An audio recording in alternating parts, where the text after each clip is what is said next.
Hello everyone, it's Andrew from Gem TCG here, and in today's video I'll be talking about how I price my cards on eBay in the most informed way possible, and how I use all relevant information to price my cards so that it's not severely overpriced or underpriced, and so that I'm not caught in a buyout or just make an uninformed decision. And I will break that down throughout this video and talk about two of the most important things, which are price trends and supply.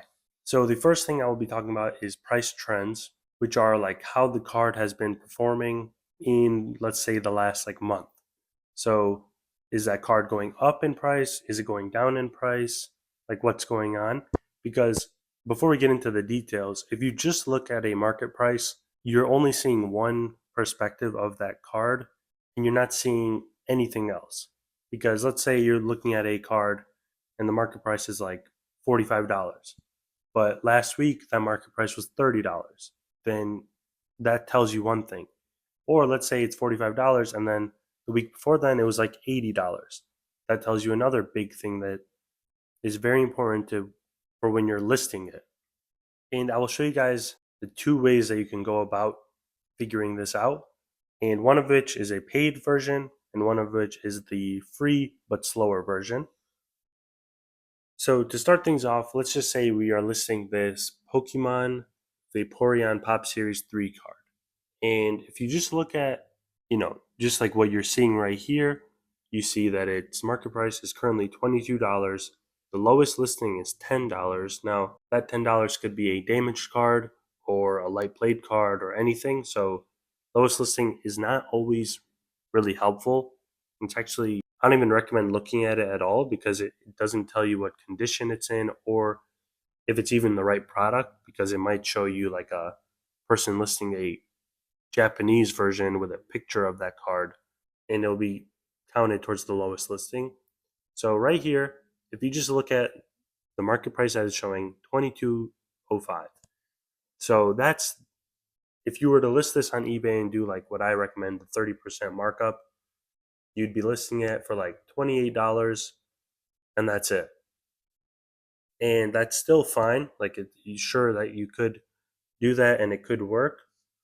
But if you just look into it more, you'll see that in the last 3 months, it went from 10.59 all the way up to 13.91. Now, this is the hollow foil that it's showing. And for some reason, the hollow is less expensive than the non-hollow version. But this chart is showing you the not or the hollow graph, and you could assume that the normal version follows a similar trend. I believe if I click here, there's less data, but the hollow foil has more data there. Maybe there's not even a normal version and it's just not updating. But as you can see here, in March 8th, it was $10.25. Today, it is $13.91 as the market price. So that is like a 35% increase in the past 3 months, which is very important to know because that means it's on a upward trajectory and it could be going up even more in price.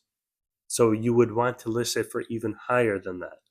You would want to go up like, let's say 50% or 60%. So that way you're not getting caught in a buyout and you can get the most profit potential overall.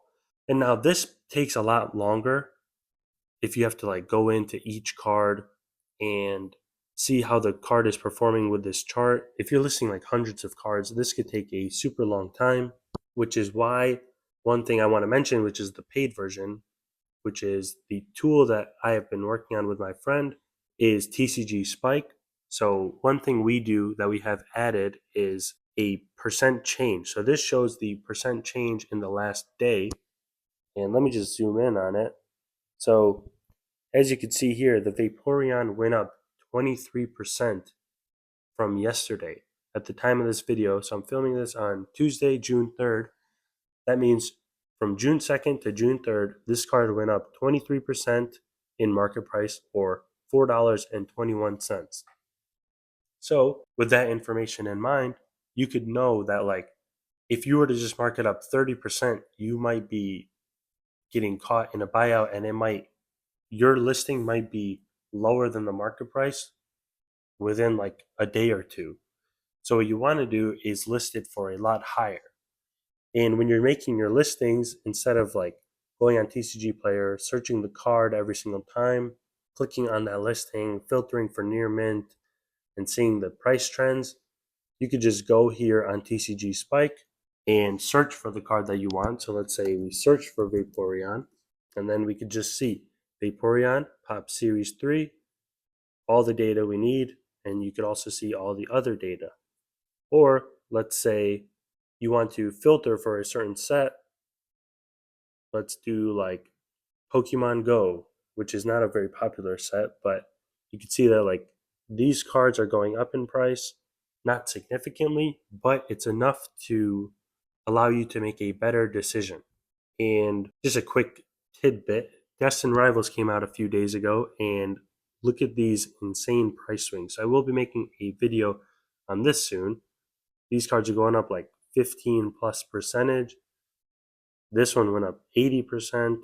Just a regular hollow, it's currently 80 cents now, which is very big, but enough with that. So that's one thing. And another thing that I won't be giving a big example on is also seeing if a card is trending downwards. So like this Charizard Delta species from Crystal Guardians went from $514 to $479, which is a $35 price swing in the negative direction. So if you see stuff like this, you might want to think, okay, maybe I shouldn't be pricing it at 30% above market. Maybe I should go a little bit lower, because if that price trend continues to happen, then you are going to be way above market, which might lead to the car just sitting there and you not making any sales at all. So this can be used in both directions. And now let's head into the other thing that I was talking about, which is looking at quantity available. And this one you will have to look at TCGplayer. We currently don't have it available on TCG Spike, but it might be a thing in the future. So what I mean by quantity available is there even any near mint cards available? So like let's say you're listing a near mint card and it's a very old set, not a lot of supply on the market, and the market price usually in that case is not updated. So I made a video about it too. It's the one where I titled like market prices can be deceiving, and it's because the example I used was a Machamp and Marshadow GX alternate art. It was this one. So at the time, the market price was much lower than what the lowest near mint listing was. So like right here, near mint market price is 140.9. But then if you go to the actual available listing, the cheapest one that someone can actually buy is $182, which is $40 above the market price. So when you see stuff like this, you are going to want to list your cards looking at this number rather than looking at the market price. Because if you list your card, let's say you do 30% above market price here, that would be around 180, I think. It would be like 183, I believe, which is pretty similar to this, but then you're just competing with the lowest listing. And look at the next one, $200. And then it's 205, then it's 250. So just going off the 30%, you are kind of lowering your potential for profit, because you could be making a lot more, and you could be doing like 50% markup on a card like this where the quantity is so low.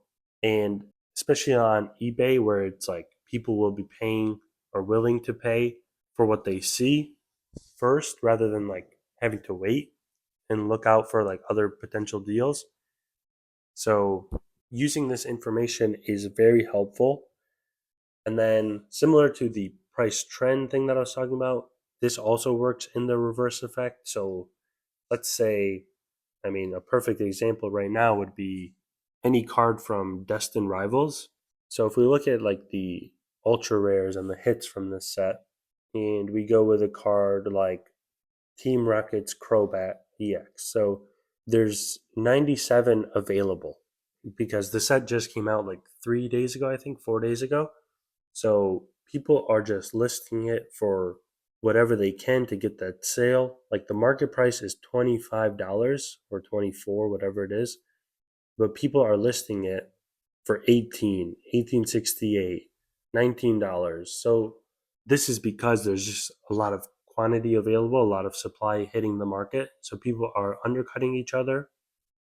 So in situations like that, where there's a lot of supply, you're going to want to be listing it less aggressively in the, or more aggressively, I guess is the correct way.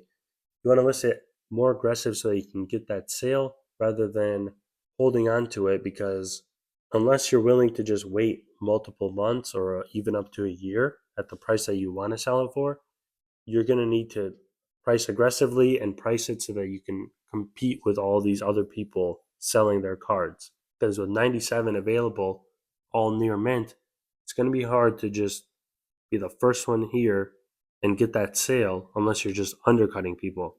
So, those are the two big things to keep in mind. There are obviously other factors like demand for a card, the popularity of the character, hype with a set or a rarity, all things like that are important. But the two most common cases are price trends and available supply. And those two are easily checkable and easy to like validate, whereas rarity and demand and hype is all like outside factors and it's hard to pay attention to unless you're being involved with like Facebook groups and other YouTubers.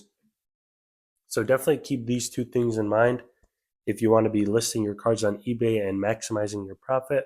And let me know how it goes for you all. I hope you found it helpful, and I will see you all in the next video. Bye.